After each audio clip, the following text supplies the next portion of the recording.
Na mpendwa msikilizaji, unaendelea kusikiza KBN ambayo inakutangazia kutoka hapa jijini Arusha nchini Tanzania. Leo ikiwa ni Oktoba 11 mwaka 2025. Jina langu naitwa Mwalimu Marwa Mara, nikukaribisha katika somo ambalo nasema upendo, ushahidi wa wanafunzi. Nitafuta mapema, nafsi yangu yaona kiu, mwili wangu wakuone ashauku, midomo yangu itakusifu, uhai wangu ni kwako Bwana, fadhili zako njema kuu niko vyote. Kitabu cha Yohana sura ya 13 mstari 35, maandiko yanasema, hivyo watu wote watatambua ya kuwa ninyi mmekuwa wanafunzi wangu mkiwa na upendo ninyi kwa ninyi.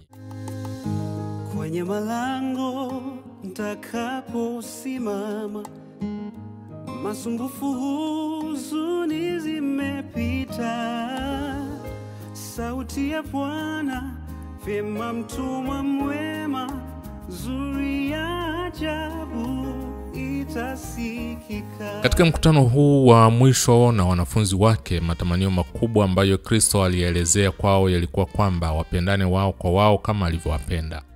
Alisema tena na tena kwamba ninawaamuru, alisema kwa kurudia, mpendane ninyi kwa ninyi. Amri ya kwanza kabisa Yesu aliyoitoa alipokuwa na wanafunzi wake peke yao katika chumba cha juu ilikuwa, amri mpya nawapa, mpendane. Kama vile nilivyowapenda ninyi nanyi mpendane vivyo hivyo. Amri hii ilikuwa mpya kwa wanafunzi, maana walikuwa hawapendani kama Kristo alivyowapenda. Aliona kuwa mawazo na misukumo mipya lazima viwatawale, na kwamba lazima watumie kanuni mpya kwa njia ya maisha yake na kifo chake wangepata maana mpya ya upendo. Amri ya kupendana ilipata maana mpya kupitia katika nuru ya kujitoa kwake kafara. Kazi yote ya neema ni huduma endelevu ya upendo, kujikana nafsi, jitihada za kujitoa kafara. Kila saa ya maisha ya ushindi wa Kristo ulimwenguni, upendo wa Mungu ulikuwa ukitiririka kutoka kwake katika mifereji isiyozuilika. Wale wote waliojazwa na Roho wake watapenda kama yeye alivyotupenda. Kanuni zile zile zomuongoza Kristo zitawaongoza wao katika kuhusiana na wengine.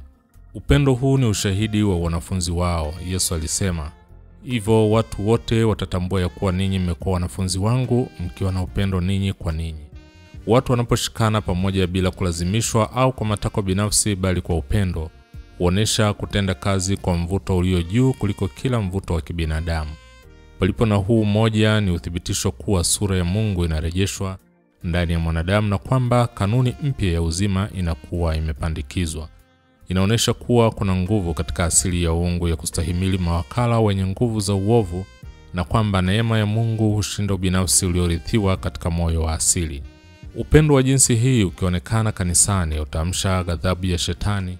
Kristo hakuwaonesha wanafunzi kuwa njia yao itakuwa rahisi. Iwapo ulimwengu ukiwachukia, mwajua ya kuwa umenichukia mimi kabla ya kuwachukia ninyi. Kama mngekuwa ulimwengu, ulimwengu ungewapenda walio wake, lakini kwa kuwa ninyi sio ulimwengu, bali mimi naliwachagua katika ulimwengu, kwa sababu hiyo ulimwengu huwachukia. Likumbukeni lile neno lilowaambia, mtumwa si mkubwa kuliko bwana wake. Ikiwa waliniudhi mimi, watawaudhi ninyi. Ikiwa walishika neno langu, watalishika na lenu. Lakini haya yote watawatenda kwa ajili ya jina langu, kwa kuwa hawamjui yeye aliyenipeleka. Injili itahubiriwa kwa mapambano makali, katikati ya upinzani, hatari, hasara na mateso.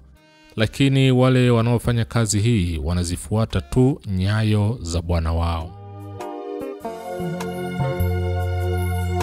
Tazama ilivyo vyema na kupendeza, ndugu marafiki, kukaa pamoja.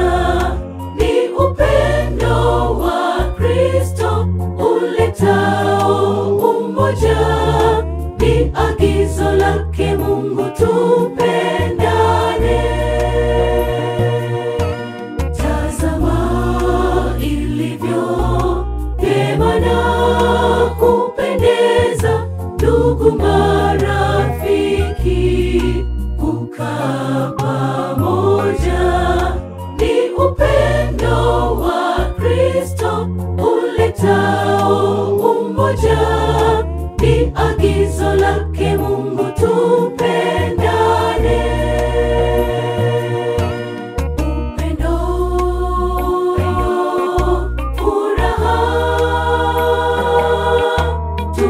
tukiwa chini ya miguu ya Yesu, kwake tu salama. Tupendane, tujaliane, sote tu wamoja nyumbani mwa Baba. Upendo, furaha,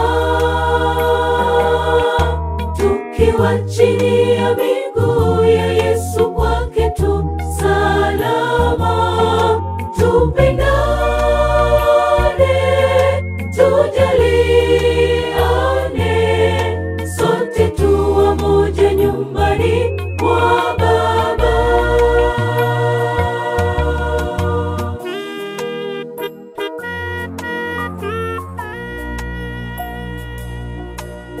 Mpende jirani, mgeni umkarimu, onesha upendo kwa rafiki zako. Kwa furaha waeleze habari za Yesu, ili wote waje nyumbani mwa Baba.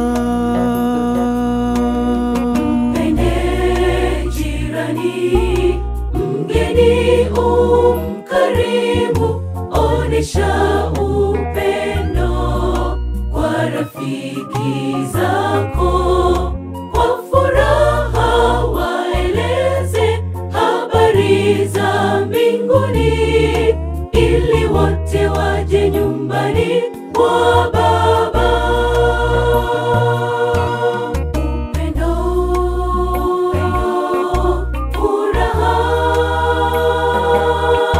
Tukiwa chini ya miguu ya Yesu, kwake tu salama. Tupendane,